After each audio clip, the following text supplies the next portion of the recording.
적그리스도의 정체, 그는 누구인가 하는 제목으로 여러분과 함께 은혜 나누고자 합니다. 레위기 23장 보겠습니다. 제가 전에 여러분께 말씀을 드렸었는데요. 작년 오순절 때부터 레위기 23장으로 사실 메시지가 시작되었어요. 근데 아직까지 끝이 안 났습니다. 그리고 제가 보기에는 이번 오순절까지 가지 않을까. 시리즈가 1년 정도 되지 않을까 싶어요. 그런 만큼 오순절은 중요합니다. 이때까지 교회가 오순절이 얼마나 중요한지를 잘 몰랐던 것뿐이에요. 그래서 제가 이 오순절에 계속 주목을 해서 보는 이유는 예수님이 마지막 때 우리에게 하신 당부이기 때문에 그래요. 그리고 마지막 때 어떠한 일들이 있을 것인가에 대한 정확한 것들이 나옵니다. 오늘 이제 보니까 예수를 전혀 믿지도 않으시고 처음 오신 분이 저희 교회 한 2분 계세요. 근데요, 그분들에게도 제가 지금 오픈을 하면은 성경에 하나님의 예언이 얼마나 정확한지에 대해서 좀 더 실감하고 아실 수 있게 되실 거예요. 보겠습니다. 레위기 23장 15절부터 22절까지 같이 읽겠습니다. 안식일 이튿날 곧 너희가 요제로 단을 가져온 날부터 세워서 7안식일의 수요를 채우고 제7안식일 이튿날까지 합 50일을 계수하여 새 소재를 여호와께 드리되 너희 처소에서 에바 10분 2로 만든 떡 2개를 가져다가 흔들지니 이는 고운 가루에 누룩을 넣어서 구운 것이요 이는 첫 요제로 여호와께 드리는 것이며 너희는 또 이 떡과 함께 1년 되고 흠없는 어린 양 7과 젊은 수소 하나와 수양 2를 드리되 이들을 그 소제와 그 전제와 함께 여호와께 드려서 번제를 삼을지니 이는 화제라. 여호와께 향기로운 냄새며 또 수염소 하나로 속죄제를 드리며 1년 된 어린 수양 2를 화목제 희생으로 드릴 것이요 제사장은 그 첫 이삭의 떡과 함께 그 2 어린 양을 여호와 앞에 흔들어 요제를 삼을 것이요 이것들은 여호와께 드리는 성물인즉 제사장에게 돌릴 것이며 이날에 너희는 너희 중에 성회를 공포하고 아무 노동도 하지 말지니 이는 너희가 그 거하는 각처에서 대대로 지킬 영원한 규례니라.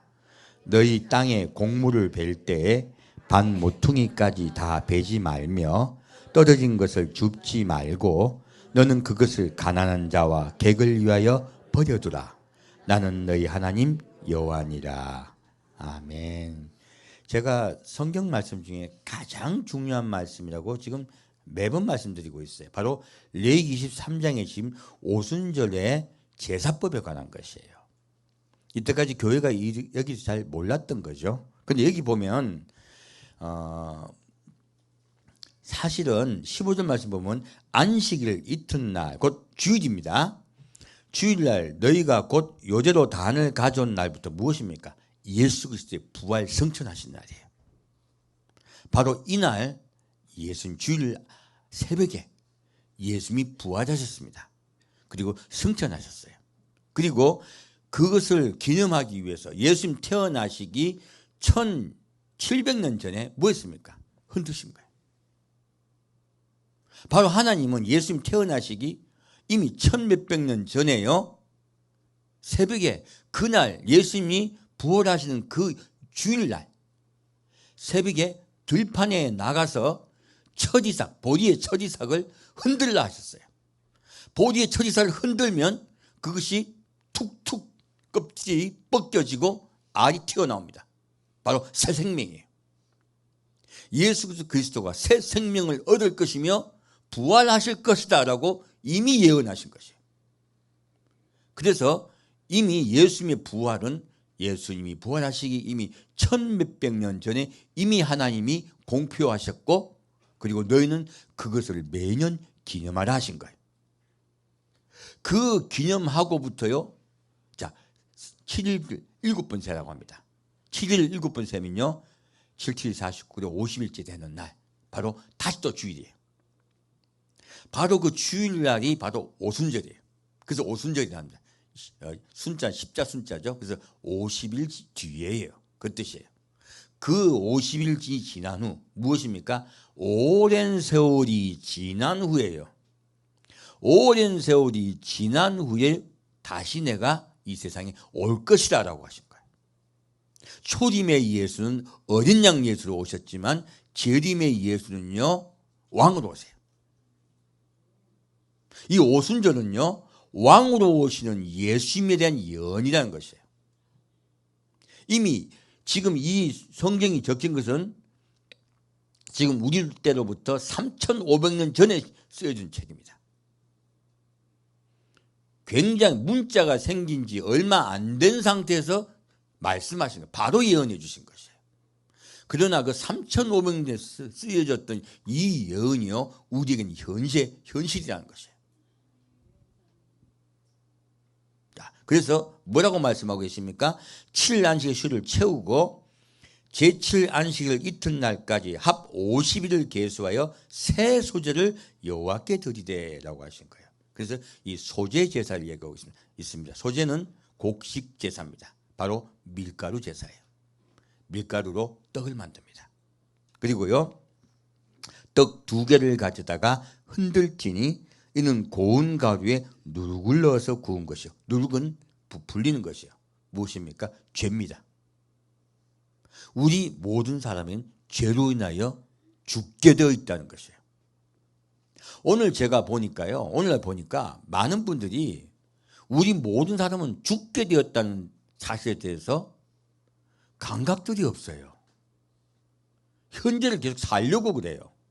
아니요. 반드시 죽습니다. 성경은 뭐라고 말씀하고 있습니까? 죽음 이후에는 심판이 있다고 말하고 있습니다. 전부 다 잊어버리고 있어요. 심각하게 생각들을 안 하세요. 저는 너무 신기해요. 제가 중학교 3학년 때 우리 엄마가 중풍이 되셨어요. 생사의 갈림길에 서 계셨어요. 그때요. 엄마가 돌아가실 뻔한 것 때문에 제가 쇼크도 받았지만 제가 더 큰 쇼크를 받은 건요. 사람은 죽을 수 있다는 것이었어요. 사람은 죽을 수 있고 죽는다는 것이에요. 그 문제 때문에 쇼크를 받고요. 인생을 거의 포기할 뻔했습니다. 아무리 열심히 살면 뭐합니까? 돈 많이 벌면 뭐합니까? 예쁜 아내 없고 좋은 자식 없고 아무리 내가 내 사업에 성공하고 떵떵거리면 뭐합니까? 죽을 건데. 다들 생각들을 안 하고 사는 거예요. 정신을 놓고 사는 거예요. 그때 저는 거의 인생을 포기할 뻔했습니다. 왜요? 죽음 때문에요. 그래서 성인들은 죽음에 대해서 어떻게 말씀하고 계신가 알아보고 싶었어요. 예수는 싫었어요. 미웠어요. 우리 엄마 중풍 들겠으니까. 그래서 예수 외에 다른 걸 찾았습니다. 수도 없는 성인들을 책을 봤어요. 저 공자 선생을 봤더니 논어에 위대한 말을 하셨더라고요. 삶을 모르는데 어찌 죽음을 알랴. 진짜 제 공자 존경합니다.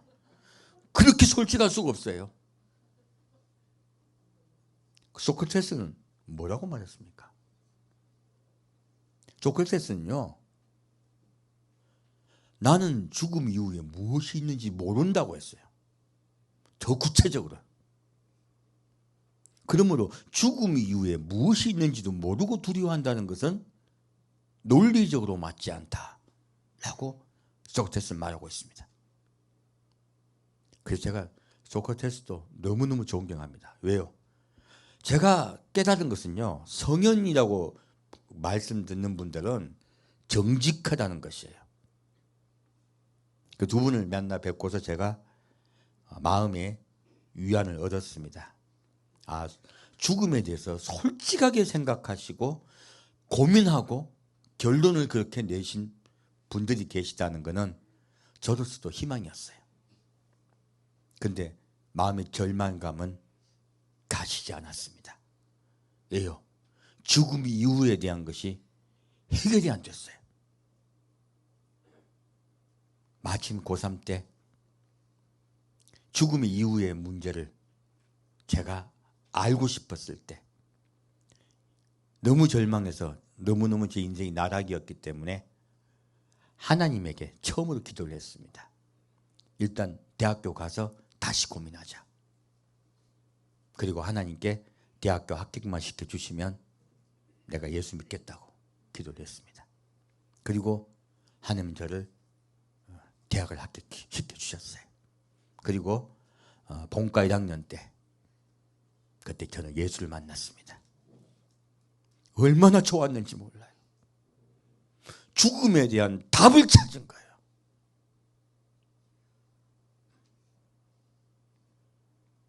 예수가 얼마나 고맙던지, 그 십자가가 얼마나 감사했던지. 예수 예자만 들으면 울었어요. 그리고 교회를 쳐다봤습니다. 예수 예자만 들어도 우는 사람 한 명도 없더라고. 왜 우리는 많은 젊은이들이 교회에 와서 열심히 예배를 드리다가, 많은 분들이 교회에 와서 수많은 주님께 예배를 드리다가 잘 떠난 줄 아십니까? 왜 실망하고 떠난 줄 아십니까? 십자가를 못 만나서 그래요. 십자가를 만나면요 절대로 예수 못 떠납니다. 십자가의 그 은혜가 내 마음에 믿어졌는데 어디로 갑니까? 예수 외에는 답이 없는데. 저도요 변화가 어려웠습니다. 예수를 만나기 늦게 만나 놓으니까 뭐 담배도 피웠지, 뭐 술도 먹지, 뭐 제 생활도 엉망이었어요. 하지만 예수가 믿어지는 거예요. 예수가 믿어지고 난 후에요, 그 뒤에 하나님은 천천히 저를 고쳐주셨어요. 제가 많은 분들께, 저는 부끄러움이 많아서 잘 전도를 못합니다. 입이 무거워져 가지고 누구한테 무슨 말을 하려면 잘 말이 안 나와요. 그런데 마침 단에 서면 좀 말은 나옵니다. 권고합니다. 죽음 이후에는 심판이 있습니다. 그리고 예수로만이 우리는 온전히 살 수 있습니다. 영생을 얻고 행복하게 살 수 있습니다. 다시는 죽음의 공포가 우리를 지배하지 않습니다. 그런 영광이 있기를 축원드립니다. 이성적으로 너무 머리 쓰고 내 머리 쓰지 마십시오. 그거 다 쓸데없는 겁니다.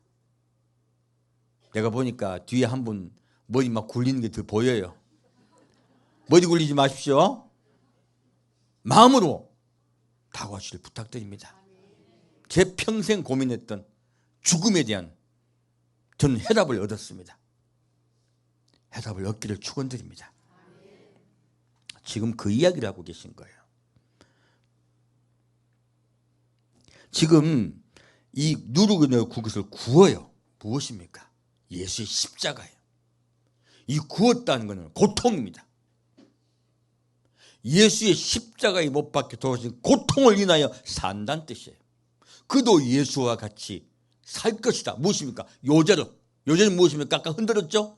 흔든다는 것은 성령께서 함께 하시고 변화시켜서 새 생명을 주신다는 뜻이에요.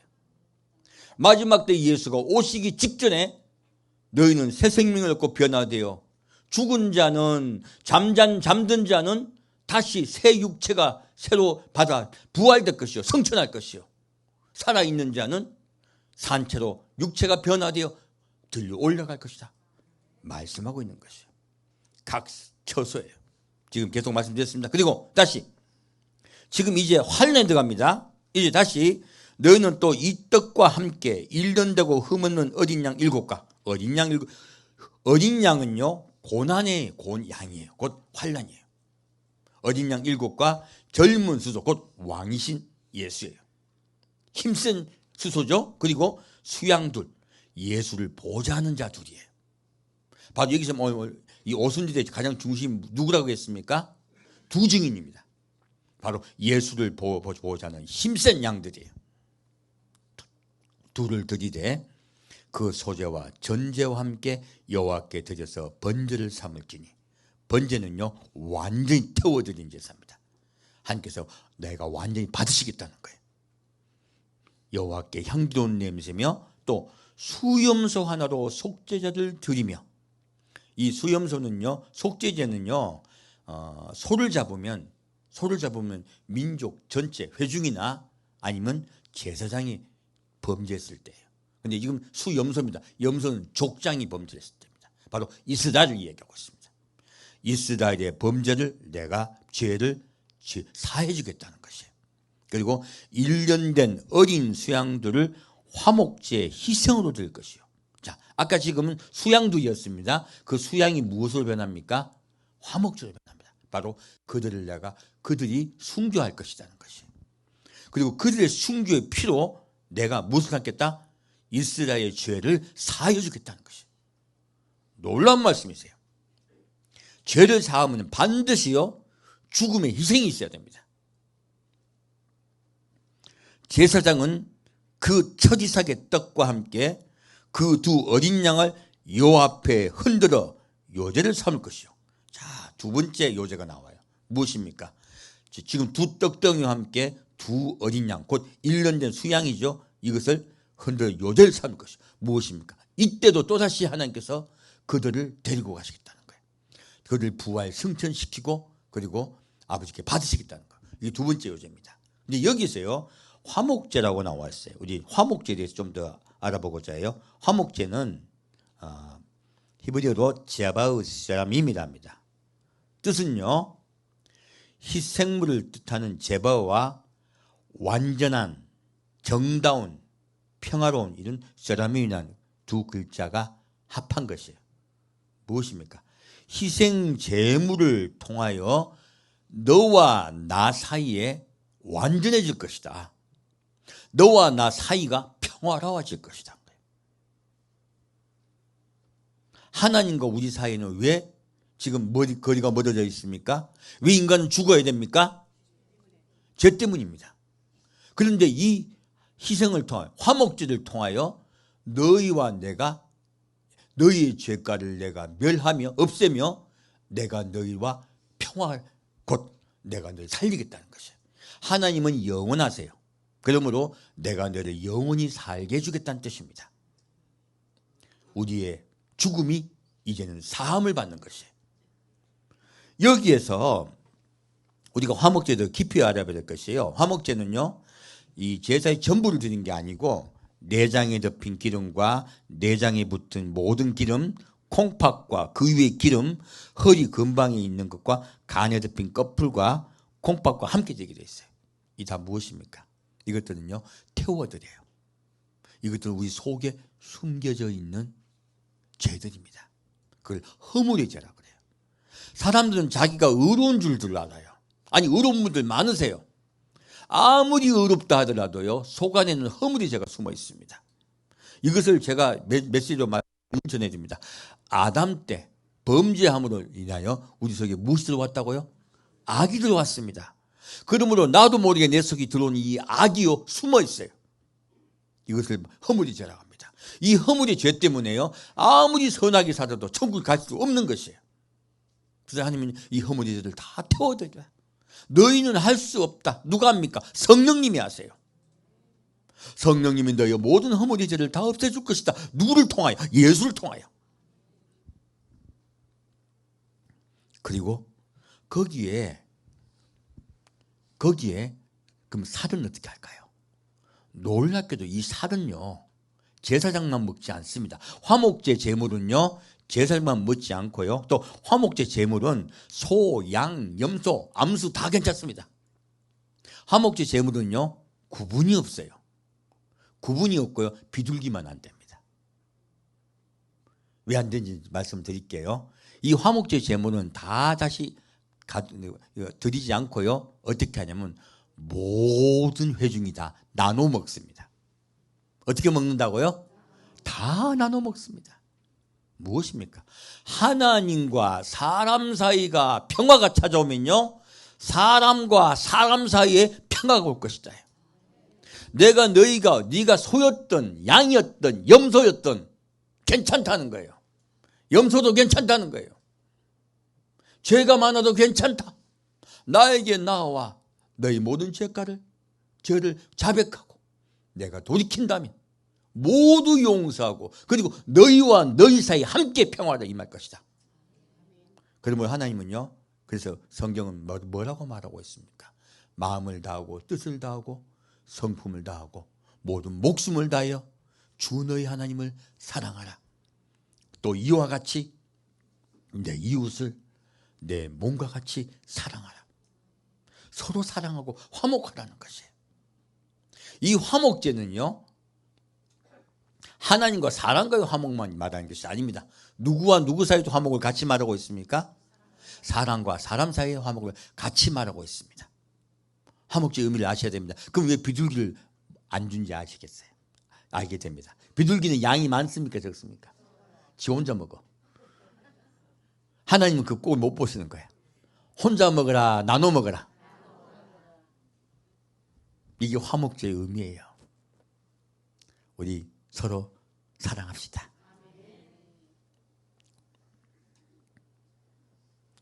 그리고 이제 이날엔 이렇게 해서요, 두 번째 두 증인의 희생을 통하여 모두 구원받게 되는 것을, 이스라엘 백성이 구원받게 되는 것을 말씀하고 있습니다. 지금 이 부분은 제가 쭉 계속 여러분께 전파했기 때문에 다 알고 계십니다. 그리고 22절 말씀, 이제 지금 계속 제가 전하려는 건 바로 이 22절이에요. 무엇입니까? 너희 땅에 곡물을 벨 때에 반 모퉁이까지 다 베지 말며 떨어진 것을 줍지 말고 너는 그것을 가난한 자와 객을 위하여 버려두라. 나는 너희 하나님 여호와니라. 자, 이 반 모퉁이 네 모퉁이죠. 네 모퉁이 무엇입니까? 요한계시록 7장에 보면요, 사방에 네 천사가 바람을 불려고 해요. 이거 환란의 바람입니다. 그러므로 이 네 모퉁이에 있는 곡물은요, 환란 때 추수할 자들에 관한 것이에요. 땅에 떨어진 자들은요, 환란의 결과로요 사망할 자들이에요. 순교할 자들이에요. 그래서 이 반 네 모퉁이는 환란에 들어가서야 추수되는 자들, 그리고 이삭들은요 환란에 들어가서 죽임을 당하여 구원받는 자를 이야기합니다. 그래서 그들에 관한 메시지를 제가 계속 앞으로 전할 거예요. 너는 그것을 가난한 자와 객을 위하여 버려두라. 가난한 자는 누굽니까? 이스라엘 사람들 이야기해요. 예수님을, 자, 누가 부유합니까? 성경은요, 우리 생각하고 다릅니다. 우리는 재물이 많으면 부유하잖아요. 성경은 뭐라고 말하고 있습니까? 예수를 그리스도에 영접하고 그 뜻대로 따라가는 자를 부유하다고 얘기합니다. 예수를 믿지 않고요, 따라가지 아니하는 자는요, 가난한 자예요. 여기 가난한 자 뜻을 정확히 이해하셔야 됩니다. 그리고 객을 위하여, 객은 누굽니까? 이방인이에요. 예수 아직 안 믿는 자들이죠. 그래서 예수를 믿게 되면 객이 아니라 하나님의 아들이 됩니다. 아직은 예수를 믿지 않는 자를 더욱 내가 구원하겠다는 거예요. 그러므로 환란은요, 구원을 위해서 베푸시는 하나님의 마지막 벼르세요. 마지막 사랑이세요. 자, 그것을 말씀하고 있습니다. 오늘은 그래서 이 지금 두 증인에 관한 부분과 그리고 적그리스도에 관한 부분을 같이 은혜를 나누고자 합니다. 계시록 12장 말씀입니다. 두 증인에 대해서 말씀드렸죠. 이제 이 환란에 들어갔을 때 어떻게 주님께서 남겨진 자들을 구원하는가 부분에 대해서 좀 깊이 보고자 합니다. 계시록 12장 1절부터 2절 같이 읽겠습니다. 요한계시록 12장 1절부터 2절까지입니다.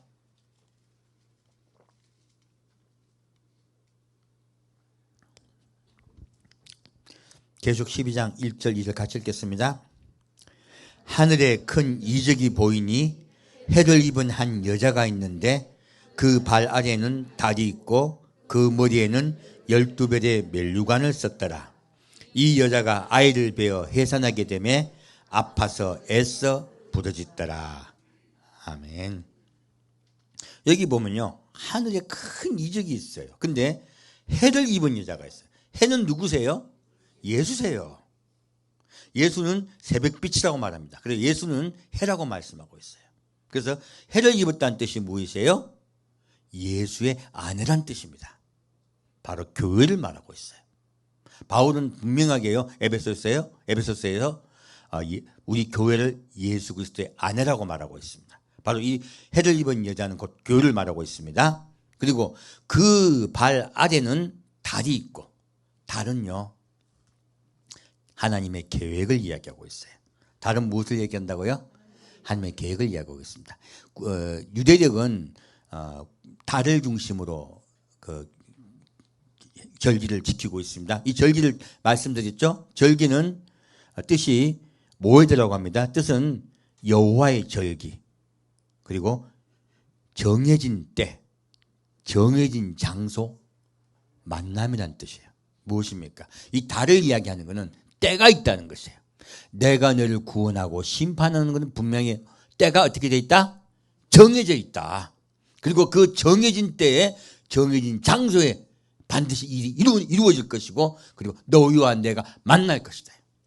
이 달을 발에 지금 달을 갖다가 발에 아래에 달이 있다는 건 무엇입니까? 하나님의 정해진 때가 되었다예요. 나는 그 때를 이때에 나의 일을 하겠다는 뜻이에요. 다시 그 머리에는 12별의 면류관을 썼더라. 이 말씀 때문에 자꾸 헷갈려서 이 여인을 갖다가 이 여자를 이스라엘 자꾸 이야기해요. 이것은 새 예루살렘 성에 들어갈 우리 구원받은 백성의 일 이야기하고 있습니다. 12별은 12지파죠. 그래서 헷갈리시는 거예요. 근데 면류관을 썼습니다. 무엇입니까? 구원받은 자들이에요. 이긴 자들이에요. 바로 새 예루살렘 성의 새로운 12지파를 얘기하고 있습니다. 그 부분에 많은 분이 헷갈려서 좀 다르게 말씀하시는 거예요. 그리고 이 여자가 아이를 베어 해산하게 되며, 교회가요, 근데 아이를 베었어요. 무엇입니까? 이분이 예수를 믿어요. 근데 예수를 믿는다고 금방 구원받게 될까요? 아니에요. 성경은 절대 그렇게 말하고 있지 않습니다. 아이를 베어 해산하게 되매 아파서 애써 부르짖더라. 무엇입니까? 지금 우리가 지금 거듭나게 되면 바로 구원받는다고 막 이야기해요. 그리고 다시는 이제는 뭐 구원 반지 떨어지지 않는다 이야기해요. 아니, 그건요, 성경 전체로 보면은 굉장히 부족한 것이에요. 더 엄밀히 말하면 틀린 것입니다. 여기서 보면 아이가 베어졌을 때 그냥 바로 됩니까? 해산하게 돼요. 10달이 지나야죠. 변화가 되어야죠. 저도 처음에 예수님을 만나 뵙지만, 예수님 십자가 은혜가 믿어져서 너무너무 감사해서 늘 울었지만 저 변화 잘 안 되더라고요.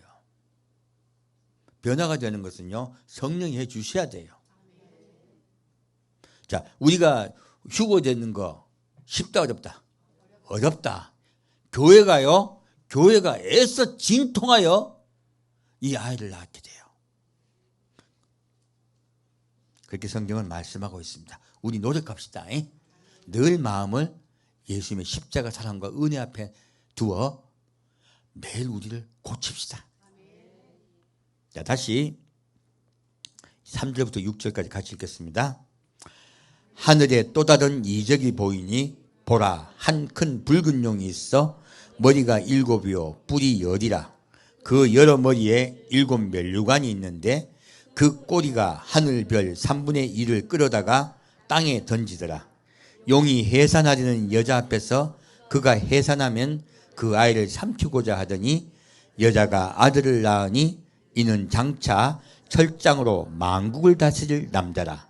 그 아이를 하나님 앞과 그 보좌 앞으로 올려가더라. 아멘. 오늘 이 붉은 용에 관한 것이죠. 자, 하늘에 또 다른 이적이 있어요. 자, 붉은 용이 있는데요, 머리가 몇 개요? 7, 뿔이 10이에요. 그리고 그 머리에 7 면류관이 있어요. 머리 7은 뭐고 또 뿔 10은 뭘까요? 말씀드릴까요? 그 꼬리가 하늘별 3분의 1을 끌어다가 땅에 던지더라. 무엇입니까? 이 꼬리는 뒤에 붙은 그 하수인들이잖아요. 그러니까 이 용, 곧 마귀예요. 사탄의 부하들을 이야기해요. 하늘의 별은요, 하나님 천사들입니다. 천사의 3분의 1이 사탄을 따라간 거예요. 그걸 얘기하고 있습니다. 땅이 떨어졌으니까 그 별입니까? 별똥별입니까? 똥별입니다. 똥별. 똥별 돼버린 거예요. 갑자기. 그리고 용이 해산하려는 여자 앞에서 그가 해산하면 그 아이를 삼키고자 하더니, 자, 교회가요 애써서 지금 우리 마음속에 내 마음을 예수 그리스도께 따라가기 위해서는 난 날 복종시켜야 됩니다. 내 속에 있는 악은요, 곧 내 속에 있는 허물은 나를 복종시켜 가게 하게 합니까? 자꾸 내 마음대로 살게 하고자 합니까? 내 마음대로 살게 하고자 합니다. 분노하게 하고, 그리고 슬퍼하게 하고, 낙심하게 하고, 그리고 내 삶에 내 꼬라진 왜 이 모양이 하고, 자꾸요, 그리고 남을 원망하게 하고요. 자꾸 그렇게 끌어요. 근데 그거 싸워야 돼요. 이거는 교회가 내부에, 내 마음에 속에 있는 내 악과 싸우라는 것이에요. 근데 속에 있는 악만 싸워야 됩니까? 또 바깥에 마귀가 방해합니까? 여러분 인생에 많은 마귀가 자꾸 위협합니다. 협박합니다. 바깥에요. 직장에서부터, 그리고 집안의 관계로부터, 뭐 남편과 아내 사이, 그리고 고부간의 관계, 일가 친척 간의 관계, 이웃 간의 관계, 수많은 관계 속에서 마귀는요, 우리를 협박해서 예수를 못 믿게 하려고 그래요. 두 가지를 이야기하고 있는 거예요. 그래서 마귀가요, 이 아이가, 우리가 예수께 온전히 나아가게 하는 것을 방해해요. 그런데 하나님이 승리하세요. 자, 그가 해산하면 확 삼키려고, 죽이려고 하죠. 그런데 삼켜집니까? 아니면 애가 태어나서 어떻게 됩니까? 이거는 구원받는다는 뜻이에요. 아들을 낳는다는 것은 진짜 애를 낳는 뜻이 아니에요. 구원받는다는 뜻입니다. 온전히 구원받은 백성이 되어 아버지께 올라간다는 뜻이에요. 이는 장차 철장으로 만국을 다스릴 남자. 예수님이요, 철장으로 만국을 다스린 권세를 받으신 분이세요. 그래서 예수님은 하늘과 땅의 모든 권세를 내게 주셨으니라고 선언하셨어요. 그 이 철장으로 만국을 다스린다고 하는 것은 지금 당장입니까? 장차입니까? 그러므로 예수가 아닙니다. 어떤 분이 이 아이를 예수라 착각하는 분이 있어. 장차예요. 지금 아닙니다. 이미 예수는 받으셨습니다. 그러므로 이는 바로 예수를 따라 그 권세를 받은 자들을 이야기하고 있습니다. 바로 14만 4천인을 얘기하고 있습니다. 그 아이를 하나님 앞과 그 보좌 앞으로 올려가더라. 휴구의 사건이에요. 거기에 대해서 이야기하고 있습니다. 자, 오늘 보고자 하는 것은요, 이제 제가 아까 지금 그 밭에 내 모퉁이와 떨어진 이삭에 대한 걸 전한다고 말씀드렸잖아요. 이제 시작입니다. 무엇입니까? 붉은 용의 머리가 몇 개요? 7개. 그리고 뿔은 몇 개요? 10개요. 거기에 대해서 좀 볼 거예요. 보고자 합니다. 자, 계시록 13장 말씀입니다.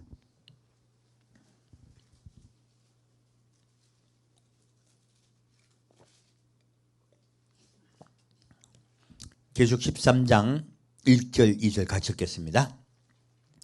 내가 보니 바다에서 한 짐승이 나오는데 뿔이 10이요 머리가 7이라. 그 뿔에는 10멸관이 있고 그 머리들에는 참남된 이름들이 있더라. 내가 본 짐승은 표범과 비슷하고 그 발은 곰의 발 같고 그 입은 사자의 입 같은데 용이 자기의 능력과 보좌와 큰 권세를 그에게 주었더라. 아멘. 자, 여기 보니까 오늘 주제죠. 적그리스도 곧 짐승에 관한 것이에요. 아까는 용에게요, 머리가 7이고 뿔이 10이라 했어요. 근데 지금 적그리스도도요, 어떻습니까? 지금 짐승이 바다에서부터 나와요. 바다가 뭔데요? 바다는요, 성경에 보면은 지옥의 심년이라고 나와 있습니다. 창세기 1장에 보면 무엇입니까? 사탄은요, 지옥의 심년에 갇혀있는 자예요. 이 뜻이 뭐냐면 이 심년의 바다를 이야기하고 있습니다. 이 바다라고 말한 것은 지옥의 심년으로부터 그가 나온다는 뜻이에요. 우리가 알고 있는 바다가 아닙니다. 그래서 내가 보니 바다에서 한 짐승이 나오는데 뿔이 열이요 머리가 7이라. 그 뿔에는 10면류관이 있고 그 머리들에는 참남된 이름들이 있더라. 아까 지금 용과 똑같죠? 이 짐승은 용을 닮은 자입니다. 여기서 이제 제가 분류를 해드릴게요. 전 3년 반 때는 누가 활동하는 시기입니까? 용이 활동할 시대입니다. 전 3년 반은 누가 활동하는 시대라고요? 용이 활동하는 시기입니다. 이 지금 짐승이 시대가 온 것은 후 3년 반을 얘기하고 있습니다. 딱 분류해서 보셔야 돼요. 아까 레위기 23장에도 먼저 들판에서 두 떡들을 흔들었죠. 이것은 바로 우리 이방인의 때고요. 그리고 제사를 지내가 두 어린 양과 두 떡들을 함께 흔들었죠. 이건 환란 전 3년 반이 끝날 때 사건이에요. 이때 바로 두 증인 곧 이스라엘에 지금 올라가는 거란 말이에요. 우리 이방인도 남긴 자도 올라가지만 그러므로 똑같아요. 여기서도요. 이 전 3년 반이 끝이 나고 곧 두 증인이 부활 승천하고 난 후에 이제 적그리스도 시대가 시작됩니다. 여기 보니 그러면 적그리스도가 좀 이상해요. 어떻게 해요? 내가 본 짐승은 표범과 비슷하고 발은 곰의 발 같고 입은 사자의 입 같은데 용이 자기의 능력과 보좌와 큰 권세를 누구에게 주었다? 짐승에게 주었다. 얘기한 거예요. 자, 그러면 이 뜻이 뭔가 좀 볼게요. 이건 어디를 가봐야 되냐면 다니엘서에 가봐야 됩니다. 다니엘서 7장 보겠습니다.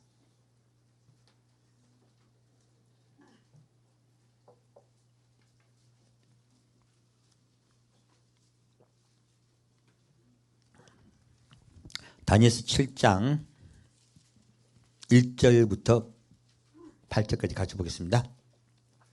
다니엘서 7장 1절부터 8절까지 같이 읽겠습니다.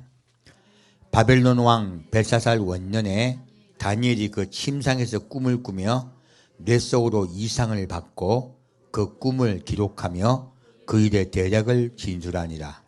다니엘이 진술하여 가로되 내가 밤에 이상을 보았는데 하늘에 네 바람이 큰 바다로 몰려 불더니 큰 짐승 넷이 바다에서 나왔는데 그 모양이 각각 다르니 첫째는 사자와 같은데 독수리의 날개가 있더니 내가 볼 사이에 그 날개가 뽑혔고 또 땅에서 들려서 사람처럼 두 발로 서게 함을 입었으며 또 사람의 마음을 받았으며 또 다른 짐승 곧 둘째는 곰과 같은데 그것이 몸 한편을 들었고 그 입에 잇싸이는 새 갈빗대가 물렸는데 그에게 말하는 자가 있어 이르기를 일어나서 많은 고기를 먹으라 하였으며 그 후에 내가 또 본즉 또 다른 짐승 곧 표범과 같은 것이 있는데 그 등에는 새의 날개 넷이 있고 그 짐승에게 또 머리 넷이 있으며 또 권세를 받았으며 내가 밤 이상 가운데서 그 다음에 본 넷째 짐승은 무섭고 놀라우며 또 극히 강하며 또 큰 철 이가 있어서 먹고 부서뜨리고 그 나머지를 발로 밟았으며 이 짐승은 전에 모든 짐승과 다르고 또 10뿔이 있으므로 내가 그 뿔을 유심히 보는 중 다른 작은 뿔이 그 사이에 나더니 먼저 뿔 중에 셋이 그 앞에 뿌리까지 뽑혔으며 이 작은 뿔에는 사람의 눈 같은 눈이 있고 또 입이 있어 큰 말을 하였느니라. 아멘. 지금 네 짐승에 대한 이야기가 나와요. 제가 지금 이 다니엘서는 예수님 오시기 약 한 700년 전의 분이거든요. 근데 이 분이 지금 꿈을 꾼 거예요. 꿈을 꿨는데 어떤 꿈을 꿨습니까? 이상을 봤습니다. 네 짐승이 있어요. 첫째 짐승은 사자 같아요. 놀랍게도 이 첫 번째 짐승은 바벨론입니다. 어디라고요? 바벨론이에요. 그래서 사자와 같다고 했어요. 왜 사자와 같다면 사자의 이빨, 부서뜨리는 능이 있다는 뜻이에요. 그래서 아까 지금 그 바다에서 나온 짐승이 누구 입을 갖고 있습니까? 사자의 입을 갖고 있습니다. 곧 부서뜨리기에 능하다는 뜻이에요. 그리고 그가 두 발로 석양을 입고 사람의 마음을 받았던 말이 나와요. 이게 무엇입니까? 인본주의예요. 사람이 신이 된다는 뜻이에요. 자, 바벨론은요, 마르둑을 섬겼습니다. 마르둑은 사람입니다. 사람을 상을 세워놓고요, 그 사람을 섬겼어요. 곧 사자의 입을 가진 이자가요, 사람으로 하여금 누구를 섬기게 합니까? 사람을 섬기게 합니다. 바로 적그리스도를 섬기게 하는 국가예요. 그 바벨론이 얘기하고 있습니다. 두 번째, 또 다른 짐승 곧 둘째는 곰과 같은데. 자, 제가 왜 이 말씀드냐? 지금 다니엘은 언제적 사람이냐면요, 바벨론 시대 사람입니다. 아직 페르시아는 생기지 않았습니다. 근데 두 번째요, 다른 짐승 곧 둘째는 곰과 같은데 라고 했는데, 이 곰이 바로 페르시아를 얘기하고 있습니다. 그것이 몸 한편 펴렸고 그 입에 이스라엘은 새 갈빗대가 물려있다고 그래요. 이 새 갈빗대가 놀랍게도요, 지금 페르시아는 바벨론과 그리고 아래쪽이 이집트와 그리고 아시리까지 다 먹어요. 그러므로 이 페르시아가 굉장한 영토를 정복할 거란 이야기예요. 그러므로 이것은 페르시아는 큰 영토를 정복하는 국가가 될 것이라는 뜻이에요. 많은 고기를 먹으라고 말했죠. 그러므로 둘째 번 국가는 영토가 큰 국가다라고 말하고 있습니다. 자, 세 번째요. 그 후에 내가 또 본 적 다른 짐승 곧 표범과 같은 것이 있는데 무엇입니까? 표범은 빠르죠. 신속하게 정복하는 세 번째 국가, 곧 그리스입니다. 알렉산더에 대해서 얘기하고 있는 것이에요. 페르시아는 금방 크지 않았죠. 근데 알렉산더는 순식간에 자기 인생 동안에 단 10몇 년 동안에 페르시아를 다 정복하죠. 표본과 같이요, 급속도로 정복할 거라는 뜻이에요. 근데 여기에 급속도로 정복하는데 끝납니까? 그 장군들이, 밑에 부하들이 국가를 4개로 나눕니까? 국가를 4개 나눕니다. 거기서 뭐라 나와 있습니까? 그 등에 새의 날개 4이 있고 그 짐승에게 또 머리 4이 있으며 또 권세를 받았으며 무엇입니까? 아, 여기 나오네. 이 머리가 무엇입니까? 머리는 국가입니다. 놀랍게도 지금 이 표범에서요, 4 국가가 나누어질 거라고 나온 거예요. 지금 다니엘서는요, 지금 아직 바벨론 시대 이야기예요. 근데 바벨론 때 다니엘이 꿈과 이상을 하나님이 보여주신 거죠. 하나님이 페르시아까지도 해주신 게 아니고 누구 어디까지요? 예, 지금 그리스까지 얘기하고 있는 거예요. 그리스의 국가가 4 국가로 나누어질 것이다 라고 말씀하고 있습니다. 그리고 4번째 짐승 무엇입니까? 곧 로마예요.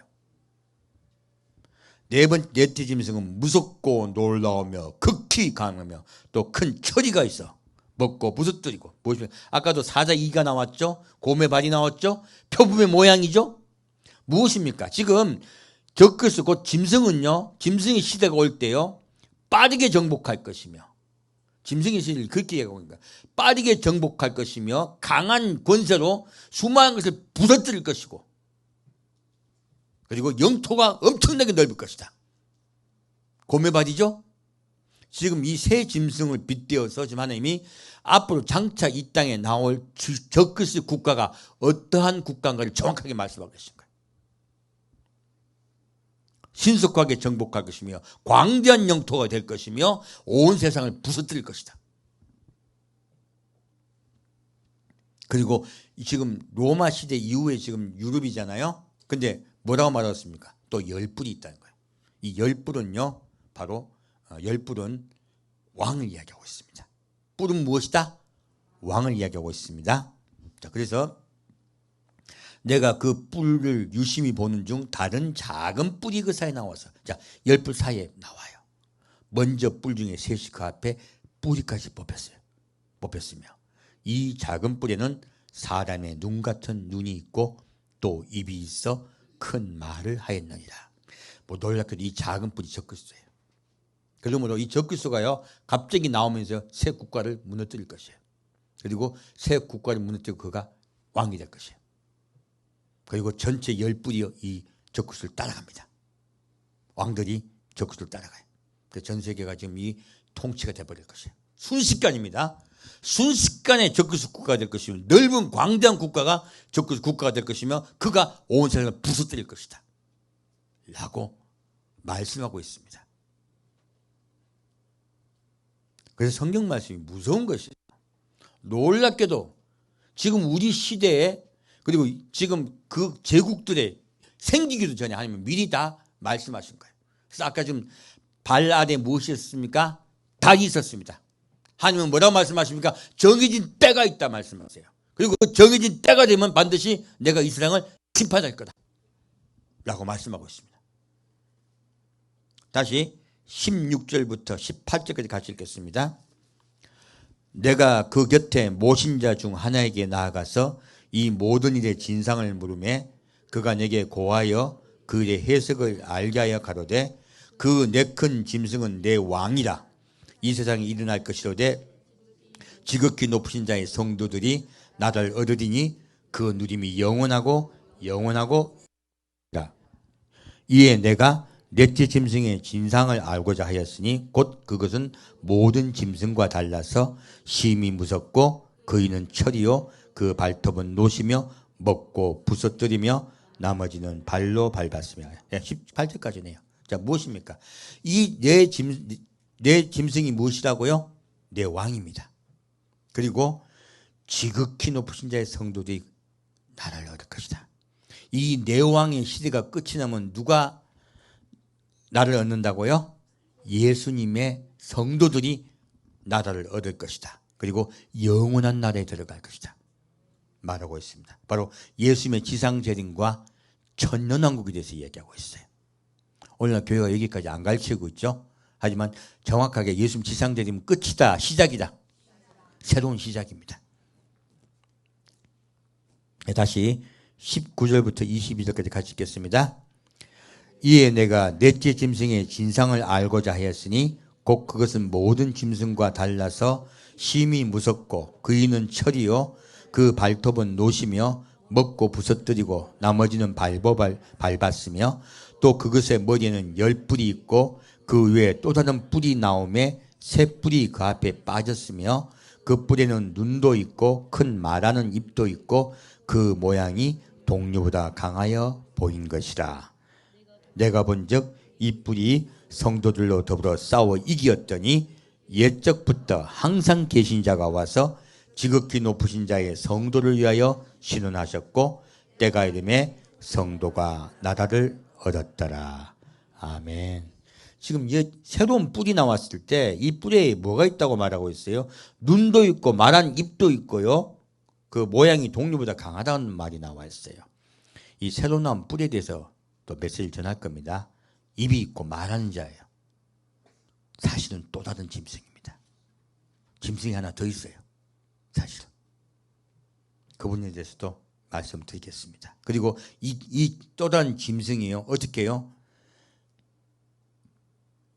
성도로와 더불어 싸워 이겼다고 나와 있어요. 수많은 그리스도인들을 죽일 것입니다. 환난에 들어가게 할 것이고 수많은 그리스도인들이 순교할 것입니다. 그러나 그 시기가 끝이 나고 나면요. 옛적부터 항상 계신 자가 와서 지극히 높으신 자의 성도를 위하여 신원하셨고 때가 이름에 성도가 나라를 얻었더라. 예수님 지상재림 하셔서요. 새 천년왕국이 시작될 것입니다. 다시 24절부터 27절까지 같이 읽겠습니다. 그 10뿔은 이 나라에서 일어나는 10왕이요 그 후에 또 하나가 일어나리니 그는 먼저 있던 자들과 다르고 또 새 왕을 복종시킬 것이며 그가 장차 말로 지극히 높으신 자를 대적하며 또 지극히 높으신 자의 성도를 괴롭게 할 것이며 그가 또 때와 법을 변경하고자 할 것이며 성도는 그의 손에 붙임받아 한 때와 두 때와 반 때를 지내리라. 그러나 심판이 시작된 즉 그는 권세를 빼앗기고 끝까지 멸망할 것이요 나라와 권세와 온 천하 열국의 위세가 지극히 높으신 자의 성민에게 붙임받으리니 그의 나라는 영원한 나라이라. 모든 권세 있는 자가 다 그를 섬겨 복종하리라. 아멘. 자, 놀랍게도요. 지금 우리 때를 이야기하고 있습니다. 이 지금 놀랍게도 다니엘서의 이 예언은요. 꿈의 환상을 본 것은요. 다니엘이 환상을 본 것은 하나님이 지금 앞에 세 왕의 예를 들어서요. 마지막 넷째 왕을 설명하시는 거예요. 마지막 넷째 왕을 설명하고 있습니다. 그래서 우리에게 믿게 하시려는 거예요. 어떻게 하시려는다? 믿게 하시려는 겁니다.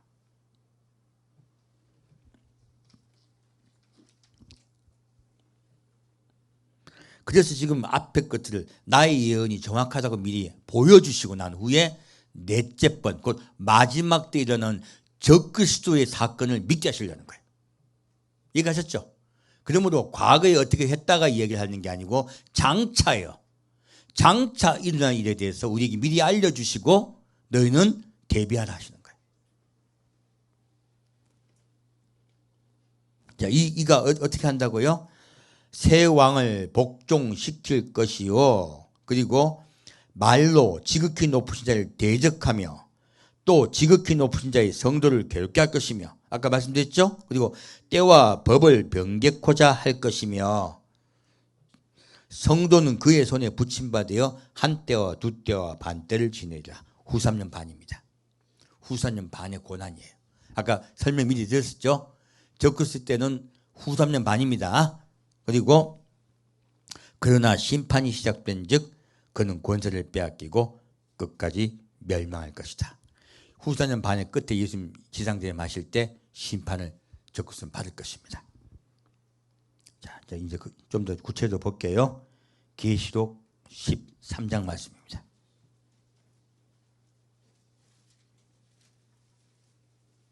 두달 필요 있어요, 없어요? 전혀 없어요. 예수께 붙어 있으면요 삽니다.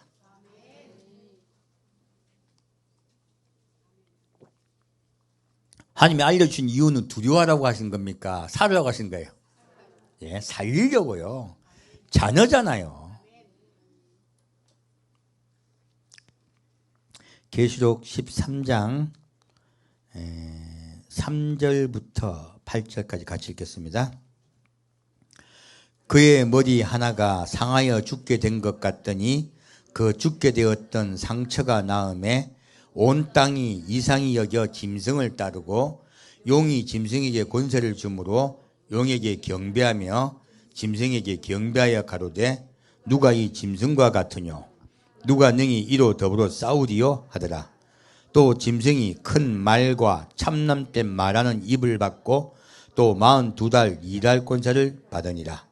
짐승이 입을 벌려 하나님을 향하여 회방하되 그의 이름과 그의 장막 곧 하늘에 거하는 자들을 회방하더라. 또 권세를 받아 성도들과 싸워 이기게 되고 각 족속과 백성과 방언과 나라를 다스리는 권세를 받으니 죽임을 당한 어린 양의 생명책의 창세 이후로 농명되지 못하고 이 땅에 사는 자들은 다 짐승에게 경배하리라. 아멘. 자, 지금 이 머리 하나가 상하에 죽게 된 것 같더니 상처가 나와서 나아요. 그러니까 사람들이 이 국가가 멸망당하려고 하다가 다시 살아나는 거죠. 짐승의 국가예요. 그러니까 모든 열왕이요 경배를 하고 짐승을 따라가요. 단일 국가 같이 되는 거예요. 그리고 짐승이 큰 말과 참난된 말한 입을 받고 42달 일할 권세를 받으니라. 아까 다니엘서 똑같은 말씀이죠. 한때, 두때, 반때죠. 그리고 짐승이 입을 벌려 하나님을 향하여 회방하되 그 이름과 장막 곧 하늘에 거하는 자들을 회방하더라. 또 권세를 받아 어떻게 해요? 성도들과 싸워 이기게 되고. 자, 그냥 지금 하나다. 지금 각 족속과 백성과 방언과 나라를 다스리는 권세를 받으니 후 3년 반은요 짐승의 나라가 돼요. 전 세계가. 전 세계 다른 국가가 돼요. 죽임을 당한 어린 양의 생명책에 창세 이후로 농명되지 못하고 이 땅에 사는 자들은 다 누구를 경배한다? 짐승을 경배하더라. 이 짐승은 사람입니다. 그래서 아까 바벨론과 똑같아요. 마르둑을 섬겼듯이요. 똑같이 사람 신상을 세워놓고 사람을 섬깁니다. 자, 다시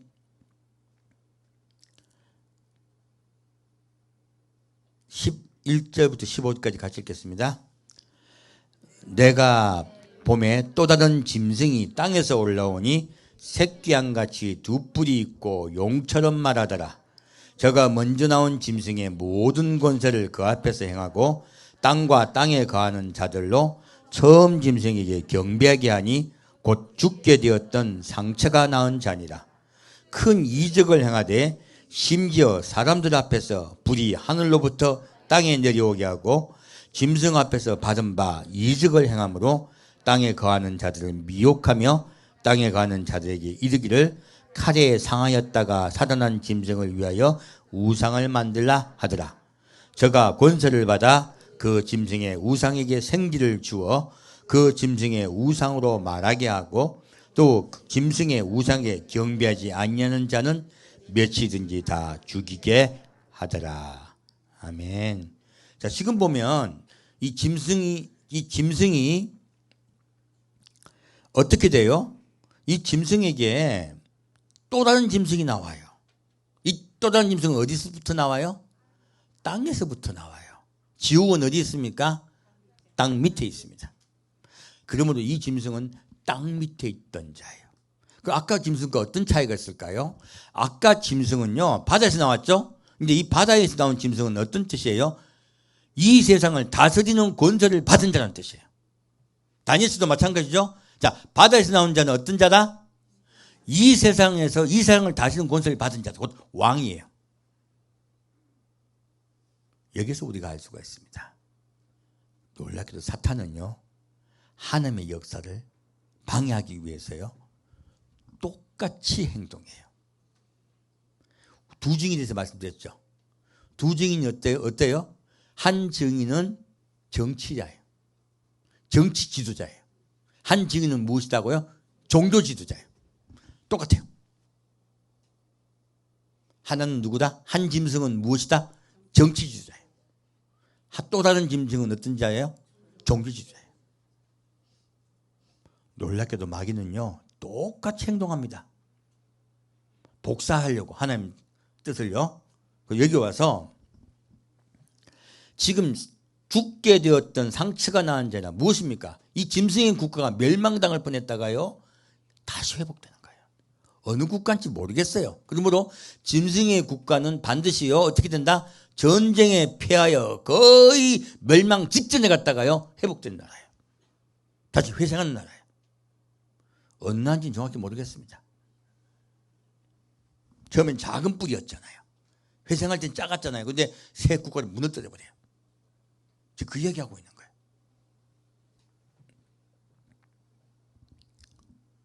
그리고요, 새로운 종교 지도자가 짐승이 나와서 뭘 합니까? 누구에게 경배하게 한다? 짐승에게 경배하게 해요. 인본주의, 사람을 섬기게 하는 거죠. 그리고 큰 이적을 행하여 심지어 사람들 앞에서 불이 하늘로부터 땅에 내려오게 하고. 누구 이적이에요? 엘리야 이적입니다. 짐승 앞에서 받은 바 이적을 행함으로 땅에 거하는 자들을 미혹하며 땅에 거하는 자들에게 이르기를 칼에 상하였다가 살아난 짐승을 위하여 우상을 만들라고 해요. 자, 그래서 여러분 지금 마지막 때 우리 어디 가면 기독교만 병났습니까? 불교가도 병났습니까? 불교가도 병났습니다. 불교가도 암도 났고요. 별게 이상한 짓이 다 있어요. 그리고 이번 요즘 문제 일으키는 JMS, 그리고 만민교회, 그것도 안전병도 일어나고 별짓 다 있더라고. 이게 뭡니까? 마지막 때요, 여러분 이적에 주목하시면 안 돼요. 어디에 주목하라? 말씀에 주목하셔야 돼요. 이제는 이적의 시대는 끝이 났습니다. 이적인 마귀도 이적을 일으켜요. 이 짐승 이적 일으키죠. 성령의 능력이 강해지면 악령의 능력도 강해집니다. 사탄의 능력도 강해집니다. 그래서요, 얼굴을 머리를 보라, 꼬리를 보라. 분명히 말씀하고 있을 때 말씀은요, 뭐를 보라? 머리는 존귀한 종기예요. 근데 꼬리는 어떻게 해요? 험악해요. 분명히 말씀하고 있습니다. 그래서 우리는 성품을 보셔야 되고요. 인격을 보셔야 되고요. 말에서 나오는 말을 봐야 돼요. 거룩한 말과 사랑의 말이 나오느냐, 참남된 말이 나오냐. 이걸로 글쓴과 그리고 사탄을 분류하시대요. 말로 분류하시됩니다. 우리 때는요. 그 분명히 우리 이해하셔야 됩니다. 자, 그리고 자, 우상을 섬기지 않으면 어떻게 돼요? 며칠은 다 죽이게 하더라.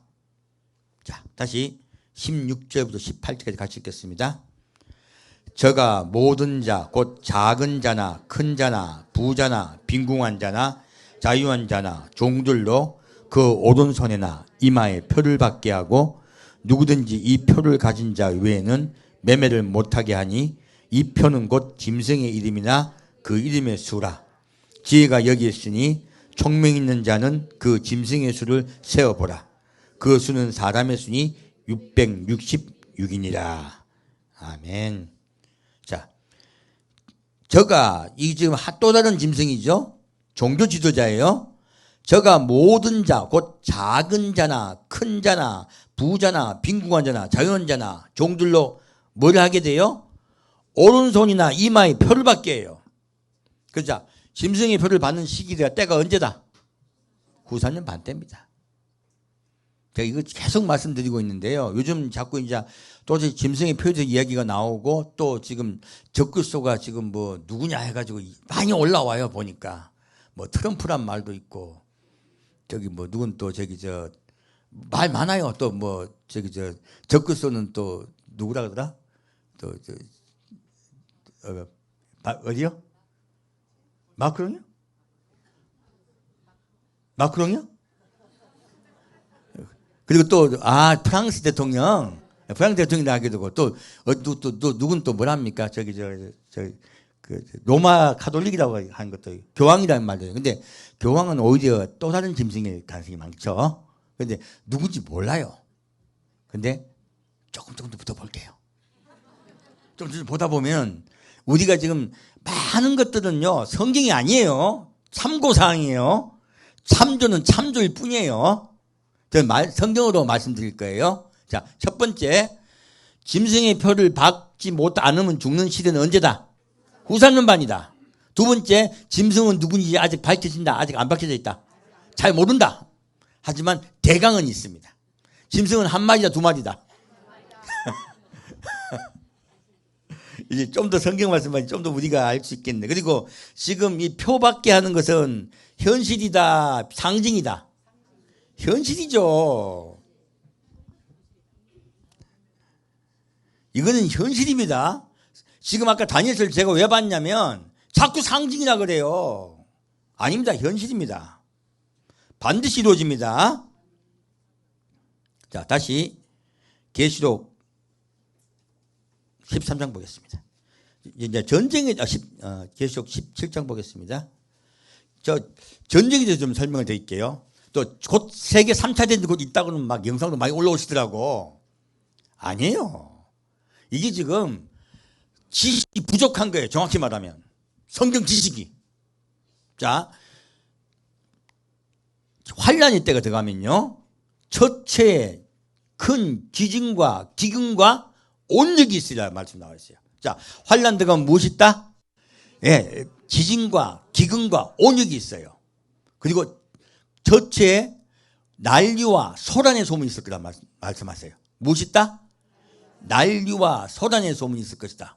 이것이 곧 재난의 시작이다. 무엇입니까? 난리와 소란의 소문이 무엇입니까? 바로 전쟁이에요. 온 세계가 전쟁에 들어갈 돌입을 할 것이에요. 그리고 이 전쟁은요 세계 3차 대전이 아니고요 국지전입니다. 무엇이 있다고요? 국지전이 먼저 일어나요. 국지전이 일어나고요. 그리고 큰 지진과 기근과 온역이 따라옵니다. 이게 지금 환란이 들어가는 거예요.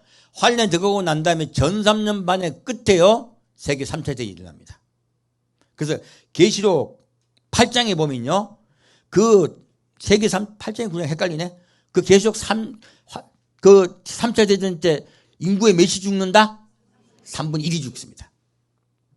이것은 전 3년 반의 끝에 난 사건이에요. 그래서 이 짐승이 거의 패배하려고 하다가, 짐승의 국가가 거의 패배하려고 하다가 회생돼요. 거의 그리스도 국가가 이기려고 하다가 나중에 짐승이 이기게 돼요. 그래서 두 증이 사망하게 되고요. 순교하게 돼요. 그리고 그 순교의 시점에 그 그리스도 국가에서 다시 두 번째 휴거가 있는 것이에요. 이해가셨죠? 그러면 세계 3차 대전 지금 있다. 좀 멀었다. 이제 지금 당장은 어떤 전쟁이 있다? 국지전이 있다. 그리고 마지막 아마겟돈 전쟁이 있어요. 전쟁을 세 번 나눠야 됩니다. 근데 성경에서 가장 많이 지금 다루고 있는 게 아마겟돈 전쟁이에요. 3차 대전 별로 안 다룹니다. 그리고 이 아마겟돈 전쟁에 대한 메시지가 너무 많다 보니까 자꾸 아마겟돈과 헷갈려. 아마겟돈 자꾸 3차 대전이나 말하는 분도 많아요. 딱 분리해서 보시면 됩니다. 전쟁의 강도가 점점 강해집니다. 첫 번째는 국지전, 두 번째는 3차 대전. 3차 대전 언제 있다? 점산년 반의 끝에 있습니다. 그리고 마지막은 아마겟돈 전쟁. 이것은 후 3년 반의 끝에 있습니다. 그게 분류하시면 됩니다. 그래서 지식이 굉장히 중요합니다.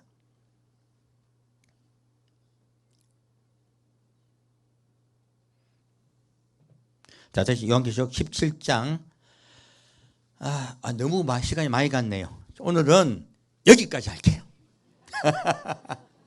여기까지 해야지 너무 길어요. 그리고 이제 다음 주에 좀 더 깊이 들어가서, 아까 지금 어디까지 나왔습니까? 그러면 짐승은 하나다 둘이다.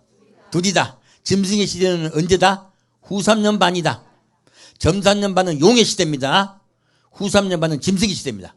용의 권세를 그대로 받습니다. 성경을 보면요, 이 용의 시대의 권세를 받고 온 그리스도 국가를 회방하던 자하고요, 짐승이 이제 받았던 짐승의 영을 받은 자가 똑같은 자입니다. 알고 보면 다른 자다 똑같은 자다.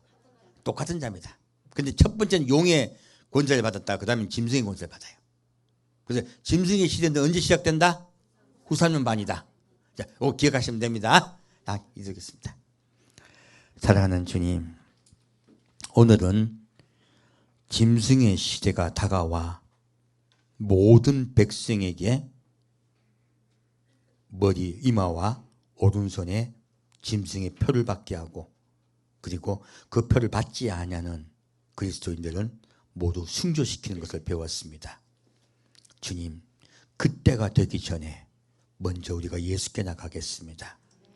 어린 양의 피로 그 옷을 씻어 희게 하겠습니다. 해를 입은 여인이 애써 구루하여 아이를 낳을 때 우리가 아이가 되어 태어나는 자가 되도록 주여 우리를 도와주옵소서. 우리가 주님께 올려가겠나이다. 주여 우리를 인도하여 주옵소서. 산주 예수 그리스도로 기도합니다.